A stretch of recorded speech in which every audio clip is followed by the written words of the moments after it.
پیش خدمت ہے شہرنامہ آواز کے لیے چند خبریں۔ این ڈی اے یعنی نیشنل ڈیموکریٹک الائنس کے امیدوار وینکیا نائیڈو کو بھارت کے 13ویں نائب صدر کے طور پر منتخب کر لیا گیا ہے۔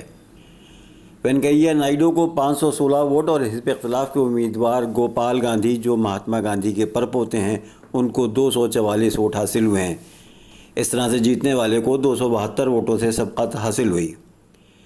ان سے پہلے حامد انصاری مسلسل 2 بار نائب صدر رہے۔ یہ پہلی بار ہے جب ہندوستان کے صدر، نائب صدر اور وزیر اعظم کے عہدے پر RSS سے منسلک شخص فائز ہیں۔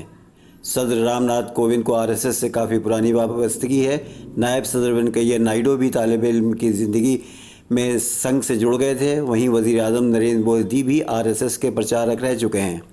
قابل ذکر ہے کہ خود وزیر اعظم نریندر مودی نے جمعے کو ایک پروگرام کے دوران اپنی تقریر میں کہا تھا کہ آزاد بھارت کی سیاسی تاریخ میں یہ پہلی بار ہے جب بھارت کے تمام اولین آئینی عہدوں پر ایک ہی نظریے کی نمائندگی کرنے والے شخص فائز ہیں۔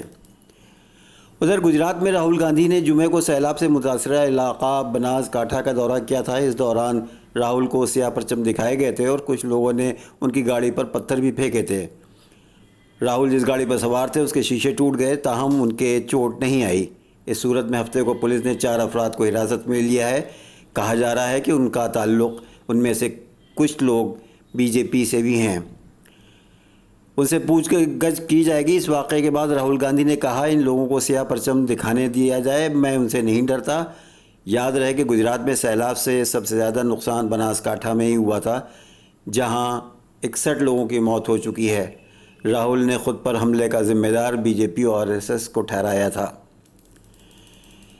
ادھر ہندوستان کی تجارتی راجدھانی ممبئی سے خبر ہے کہ شعرۂ آفاق اداکار دلیپ کمار ہنوز لیلاوتی ہاسپٹل کے انٹینسو کیئر یونٹ میں زیر علاج ہیں۔ ڈاکٹروں کا کہنا ہے کہ ان کی صحت سے متعلق طبی پیچیدگیوں کے باوجود صحت مستحکم ہے۔ Medical superintendent Lilavati hospital doctor Sitaram Gawade نے کہا کہ دلیپ کمار کو ہنوز ICU میں رکھا گیا ہے۔ ڈاکٹروں کی ٹیم ان کی صحت پر گہری نظر رکھے ہوئے ہے۔